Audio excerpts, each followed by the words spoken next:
So if you've been listening to us for a while, you have seen us stand on our head in all kinds of different ways, presenting to you process after process to help you first be aware that you are a vibrational being, and next to help you improve your vibrational stance.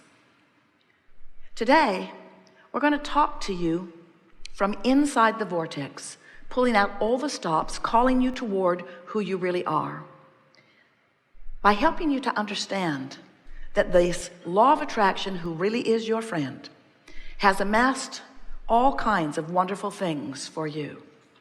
And in any moment of time, if you don't feel good, it's not because you're not worthy, and it's not because you haven't asked, and it's not because what you've asked for has not been answered. It's because you've been practicing a vibration that is a deviation from what you are asking for. We've noticed, as we've given you processes, that sometimes our processes and others help you to focus yourself more into alignment. But many of you offer so much effort, mostly, and in some cases only, when things aren't going well. In other words, you wait until you're sick before you start intending to be well. You wait until something isn't going well before you focus upon it at all. In other words, it's almost like you've become so problem-oriented that you're sort of stuck in the vibration of the problem much more than you intended when you decided to come forth. Oh, you knew there would be variety. You knew there would be contrast. You knew that the contrast would help you to sharpen your focus.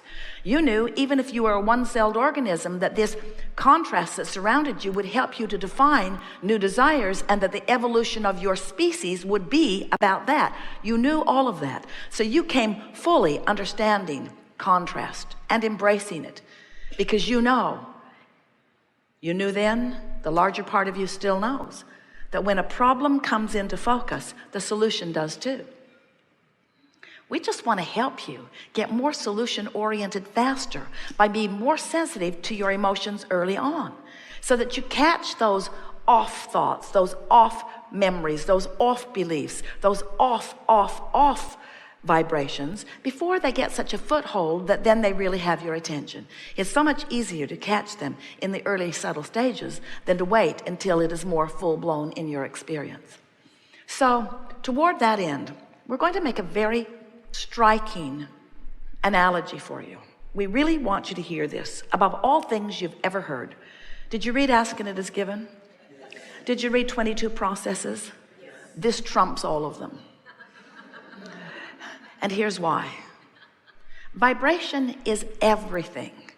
So let's say that you are experiencing shortage of dollars, shortage of financial prosperity, or anything really. We're talking about dollars because we have the money and the law of attraction cards here. So you've worried, you've fussed, money is slow and seeming to get slower, and now you're beyond worried, you're fearful.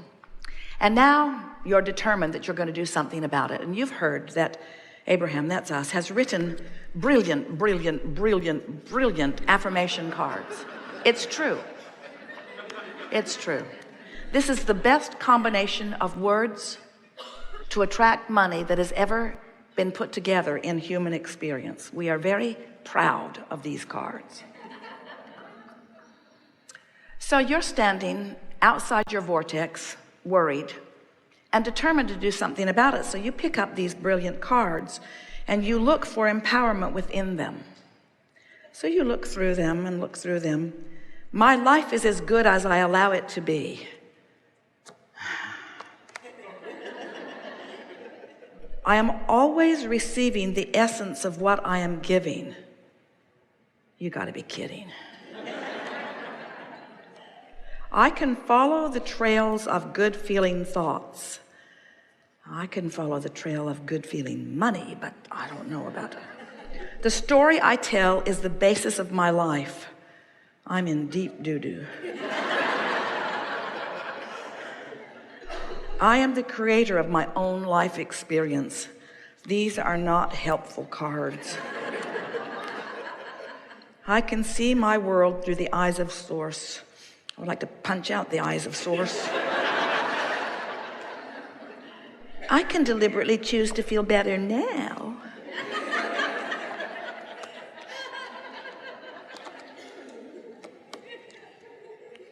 There's not one good card here. There's not one good card here. Because these cards are a vibrational match to prosperity. These cards are a vibrational match to abundance. These cards are a vibrational match to what you've put into your vortex, what's in your vortex, to the vibrational beingness that you've already created. But when you are not vibrationally there, these cards irritate you, like your friends who seem to be the law of attraction police.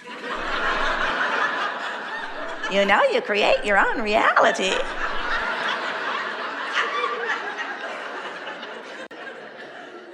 So what we're wanting you to understand is that when you are outside the vortex, when you are in that vibration of resistance, when you're down, when you're feeling negative emotion, that is not the time to gird up your loins, to get your lips stiff, especially the upper one. It's not the time for you to dig in and effort, because every effort that you offer backfires. It's like it just brings more of where you are. You know it. Have you ever had a disagreement with someone? You're sure you're right, they're sure they're right, you're complete opposites. And the more you convey, the sure they are you're wrong. It's a stalemate. You just don't get anywhere because you're digging in hard. That's what happens when you work hard to affirm from outside the vortex. So what's the logical answer? The logical answer is get in the vortex and then affirm. Now that's logical. It's logical. Get in the vortex and then affirm. And some people would say, well, if I could get in the vortex, I would affirm, but how do I get in the vortex if I'm not in the vortex? And we say, first of all, what does being in the vortex mean? It means absence of resistance. There are lots of ways to get into the vortex. As soon as you wake up, jump in. First thing in the morning, it's a lot easier to be in there. If you go to bed at night worrying, you'll probably wake up worrying. So you have to get in fast. Go get a massage. Go swimming. Take a run somewhere. Meditate. You are in the vortex many times every day. You just don't stay long enough to really recognize that you're there. And often you don't stay there long enough to really milk it and shift the vibration of it.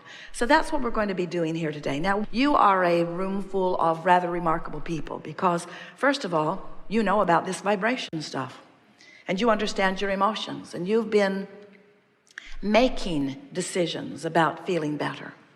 Things are moving very fast these days. The energy out here on this leading edge on planet Earth has never moved faster. There have never been more outside the vortex with stronger asking. And when more are asking, the energy moves faster, which means for those who are in the vortex, the energy lifts you, it supports you, it gives you clarity, it makes you feel wonderful, and it delivers to you over and over and over again. But for those not in the vortex, this fast-moving energy beats you up. So our encouragement during these hours that we are together is that you accept the reality of this vortex of creation. Understand that your inner being is in there as the holder, the maintainer, the placeholder of all that you have become. And if it is your powerful desire, not so much to get in the vortex, but to recognize when you are in there and then just milk it a little bit, what you will begin to do is to allow the vortex to train your frequency upward, because you cannot focus upon the problem and the solution at the same time. It's one or the other, you see.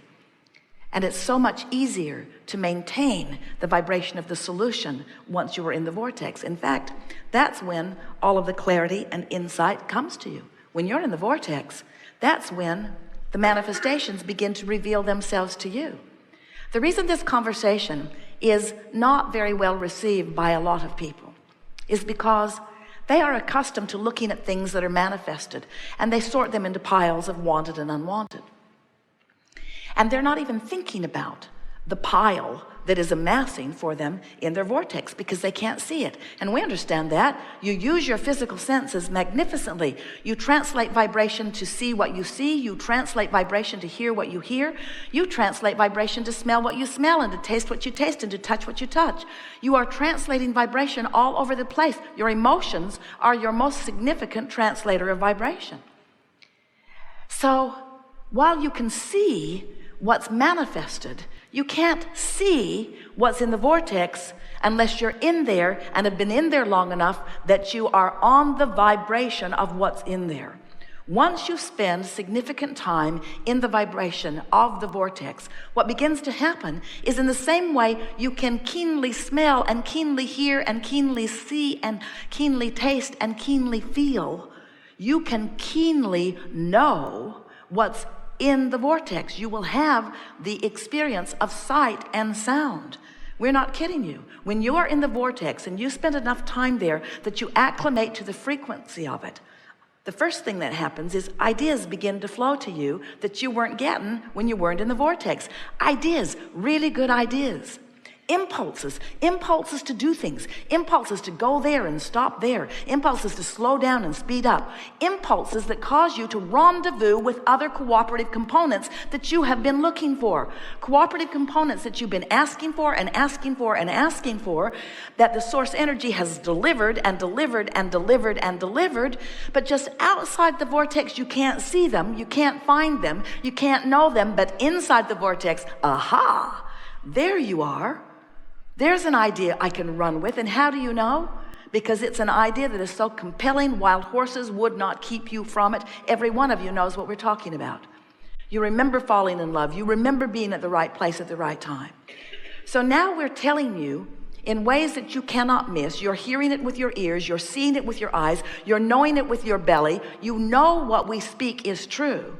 Now that you know this, now that you know about the existence of this vortex, now that you know about the power of your own guidance system, now that you know that this is a vibrational universe, now that you know there's all kinds of things amassed for you that you can't see, now manifestational reality is going to mean less to you for a while, and that's such a good thing.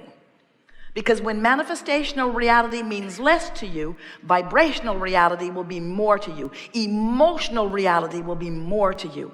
Being tuned in, tapped in, turned on to the energy of your source will mean more to you.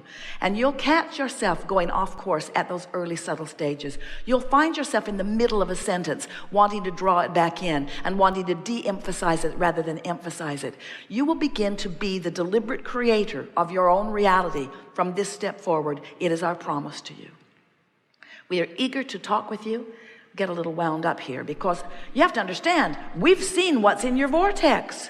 We know what you've lined up, and our eagerness is about you discovering the fulfillment of it. But friends, not because we're excited about the manifestation. We are sort of.